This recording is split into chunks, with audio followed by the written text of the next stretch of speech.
일단 여기서 끊고요. 이것도 얘기해 줄까요? 그러니까 결국은 운빨이 중요하잖아. 네.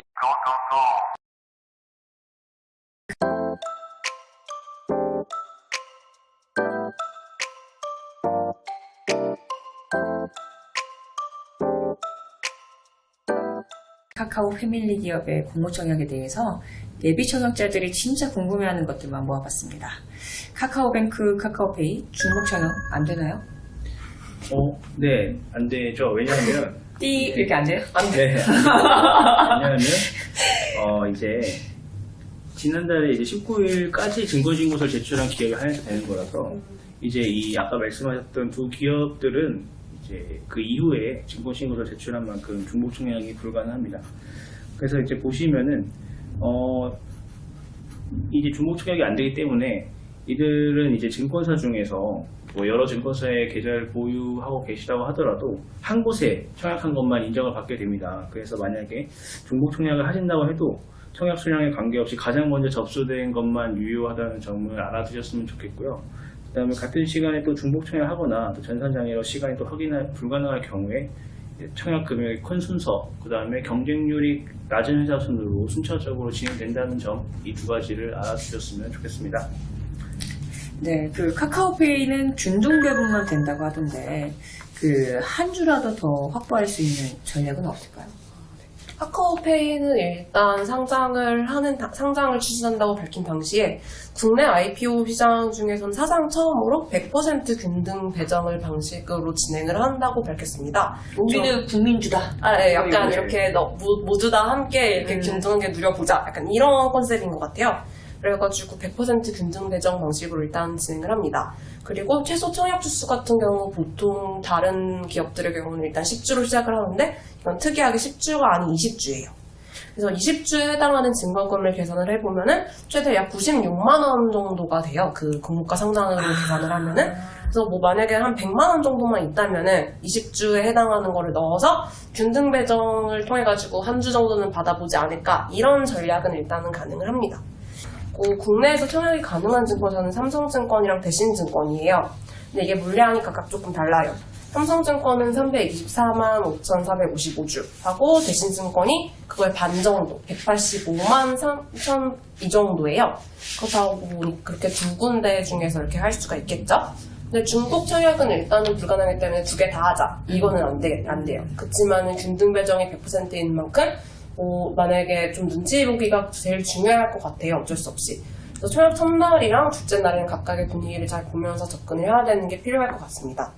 그리고 뭐 보통 상장하는 경우는 일단 대여들의 같은 경우는 그 대표 주관사에서 관심이 높다 보니까 오전 기준으로도 이렇게 경쟁률을 한번 취합을 해주고 또 오후 기준으로도 이렇게 집계를 따로 내주더라고요. 좀 통합적으로 이렇게 나오는 경쟁률을 확인을 하면서 좀 접근이 필요할 것 같습니다. 그리고 또 균등 배정으로 이렇게 해가지고 다 한 축에 나눠줘요. 근데 나눠주고 나서 남은 물량이 생길 수가 있잖아요. 그래서 남은 물량 같은 경우도 또 금액에 비례해서 나눠주지 않고 그것도 다 추첨을 통해가지고 돌리더라고요. 그러니까 똑같은 금액을 넣었어도 만약에 운이 좋아요. 남은 물량이 있는데 추첨에 내가 당첨이 되면 또 받을 수도 있는 거예요. 그 때문에 균등 배정 이후에도 또 몇 주를 더 받아갈 수 있는지 이런 것도 약간 좀 추첨에 결국은 운빨이 중요하잖아. 운빨이 중요할 것 같은, 그럴 것 같습니다. 네. 그렇군요. 운빨이 이렇게 중요한 기준이 될지 몰랐네요. 카카오뱅크하고 카카오페이가 각각 체제주도로 있는 카카오의 매각 제한 기간이 또 다르다고 하네요. 네네. 양사 오버행 이슈도 한번 짚어주시죠. 네. 일단은 오버행이라는 게 뭐냐면 아까 저희가 이제 다른 앞선 1편과 2편에서도 살짝 언급이 됐습니다만 이제 주식을 흔히 말해서 이제 상장 후에 던지는 거죠. 던지는데 이 던지는 물량이 과연 얼마나 될 것인가가 이제 앞서 말씀드렸던 IPO 청약 투자에 있어서 중요한 관건이라고 말씀을 드렸는데요. 이것도 약간 맥락의 연장선에서 봐주시면 될 것 같습니다. 네, 그래서 이렇게 보시면은 카카오뱅크의 경우에는 이제 상장 직후에 1억 주가 넘는 27%가 유통이 가능한데요. 카카오페이 같은 경우에는 38.91%가 유통이 가능합니다. 또 이렇게만 보면 페이가 확실히 유통 가능 주식수 비율은 높습니다. 하지만 최대 주주의 의무 보유 기간을 보면은 약간 좀 다른데요. 페이 같은 경우에는 카카오페이 같은 경우에는 이제 카카오가 47% 정도를 보유를 했는데 1년간 매각이 제한이 됩니다. 그리고 알리페이가 보유한 지분 역시 각각 6개월 그다음에 1년간 각 제한이 되는데 이거는 이제 알리페이가 보유한 주식을 조금 이분화시켜서 이제 각각 매각 제한 기간을 다르게 설정한 것 같고요. 근데 보시면 뱅크는 조금 짧아요. 뱅크의 경우에는 이제 27%를 보유한 카카오가 최대 6개월만 보유합니다. 그러니까 그 말은 6개월 뒤에는 카카오도 얼마든지 이제 뱅크의 지분을 팔 수 있는 것이고, 그 다음에 이 다음 이제 2대 주주격인 한국투자밸류 자산운용 경우에도 6개월입니다. 그렇게 해서 좀 이제 6개월 정도 되는 이 기관들의 보유 물량을 합쳐보면 70% 정도가 6개월 이내에 시장에 풀릴 수가 있는 거죠. 그렇기 때문에 이거 투자 시 염두에 두셔야 되는데요. 네, 이제 카카오가 보면은 이제 페이 같은 경우에는 이제 1년간 매각을 제한하는데 뱅크는 이제 6개월 만에 던질 수 있단 말이죠. 그러니까 이 말은 제 생각이지만 약간 카카오페이 같은 경우에는 아까 이제 말씀하셨던 것처럼 이제 균등 배분을 해서 이제 전 국민에게 주식을 나눠주는 만큼 조금 바로 던지기는 국민들 눈치를 좀 보지 않았나 하는 제 개인적인 생각이 살짝 들어가기도 합니다. 네, 이상입니다.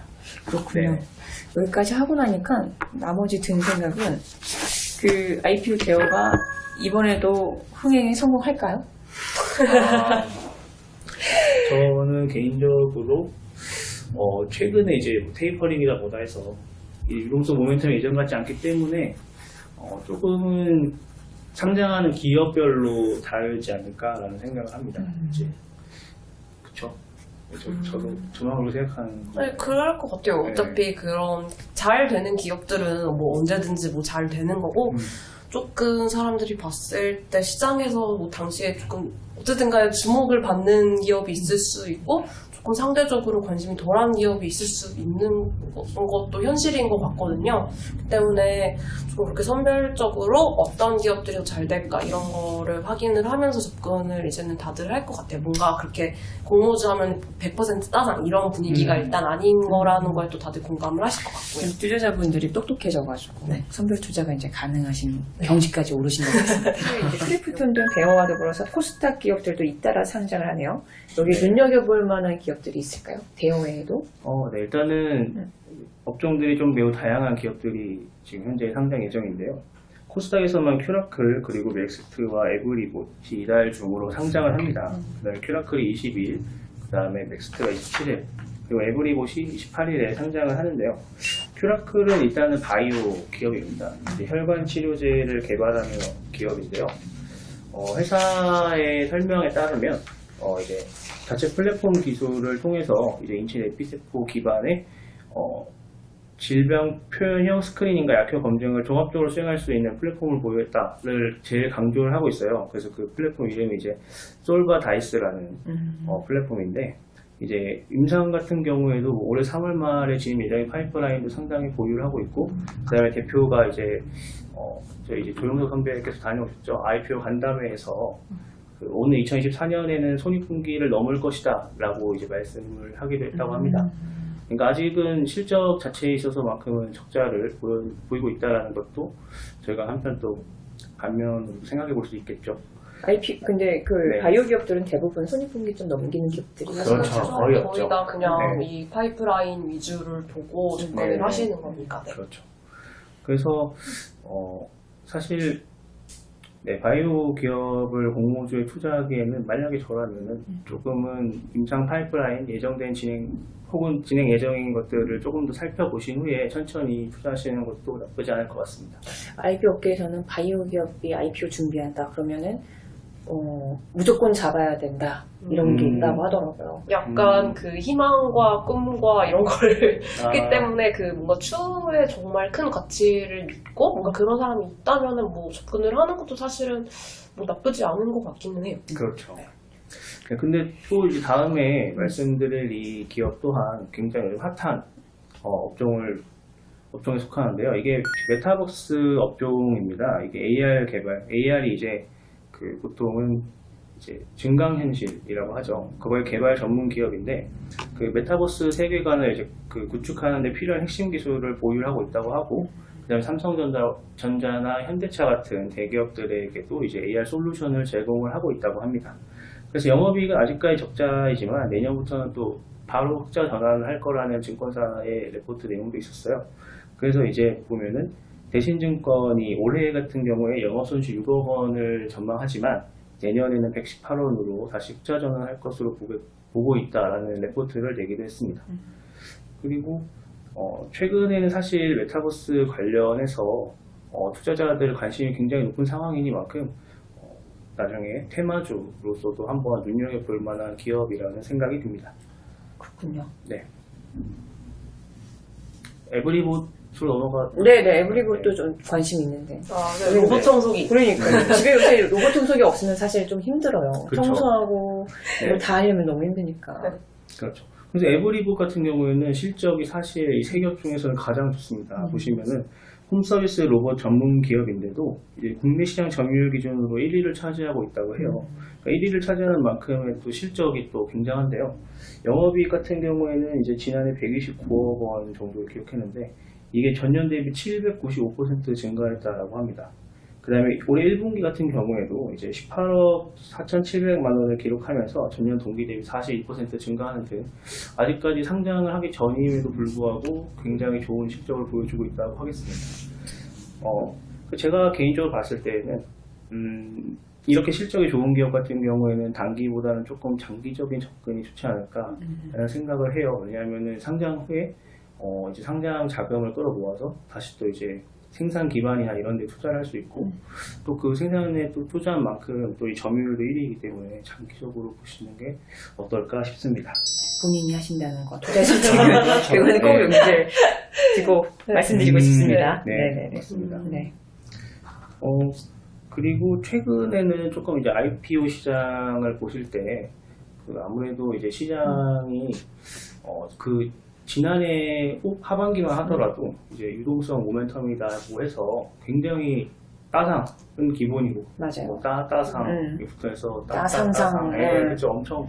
엄청나게 많은 그 이제 기록들을 저희가 시장에서 확인할 수 있었지만 사실 전문가분들은 그게 사실은 흔한 케이스가 아니다라고 하시더라고요. 그래서 특히나 오늘 저희가 촬영을 진행했는데 오비고 상장이었는데 오비고 같은 경우만 하더라도 장이 시작됐을 때는 급락하다가 갑자기 급등한 약간 변동성이 엄청 심해졌다는 게 요즘 또 IPO 시장의 추세잖아요. 그러다 보니까는 아무래도 조금 단기적인 접근보다는 장기적으로 기업의 실적이나 아니면 전망 등을 조금 더 염두에 두시고 투자하시는 게 바람직하다고. 저도 그 부분에 진짜 공감합니다. 오늘은 여기까지입니다.